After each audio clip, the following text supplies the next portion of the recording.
வணக்கம். ஆகாஷ்வாணி புதுச்சேரி செய்தி சுருக்கம் வாசிப்பவர் வெற்றிகொண்டான்.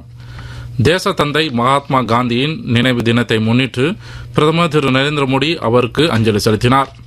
வளர்ந்த மற்றும் தற்சார்பு இந்தியாவுக்கான சுதேசி இயக்கத்தில் மிகுந்த நம்பிக்கை கொண்டவர் மகாத்மா காந்தி என்றும் அவரது ஆளுமையும் பணியும் நாட்டு மக்களை கடமையின் பாதையில் தொடர்ந்து ஊக்குவிக்கும் என்றும் பிரதமர் திரு நரேந்திர மோடி சமூக ஊடக பதிவில் தெரிவித்துள்ளார். 2 நாள் அரசுமுறை பயணமாக நேற்றிரவு அசாம் சென்றுள்ள மத்திய உள்துறை அமைச்சர் திரு அமித்ஷா இன்று அசாம் சட்டமன்றத்தின் 2வது வளாகம், சட்டமன்ற உறுப்பினர்களுக்கான விடுதி மற்றும் வனவிலங்கு சுகாதார மற்றும் ஆராய்ச்சி நிறுவனத்திற்கான திட்டங்களுக்கு அடிக்கல் நாட்டுகிறார்.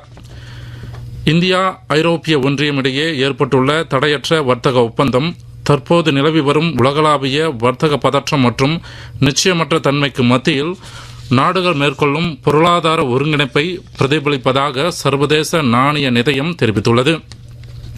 புதுச்சேரி அரசு பள்ளி கல்வித்துறையில் காலியாக உள்ள 38 உடற்கல்வி ஆசிரியர் பணியிடங்களுக்கு அடுத்த மாதம் 27ஆம் தேதி வரை இணையத்தில் விண்ணப்பிக்கலாம் என்றும் பூர்த்தி செய்யப்பட்ட விண்ணப்ப நகலை மார்ச் 12ஆம் தேதிக்குள் நேரடியாகவோ அல்லது தபால் மூலமாகவோ சமர்ப்பிக்கலாம் என்றும் பள்ளி கல்வித்துறை விடுத்துள்ள செய்திக்குறிப்பில் தெரிவிக்கப்பட்டுள்ளது.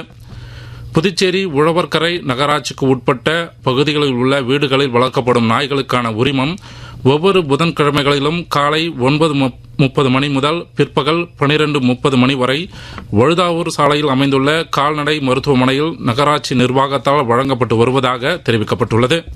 இது தொடர்பான விவரங்கள் மற்றும் தெருநாய்கள் தொடர்பான புகார்களுக்கு பிரத்யேகமாக அமைக்கப்பட்டுள்ள 1805991810 என்ற கட்டணமில்லா உதவி எண்ணை தொடர்பு கொள்ளலாம் என்று உழவர்கரை நகராட்சி ஆணையர் தெரிவித்துள்ளார்.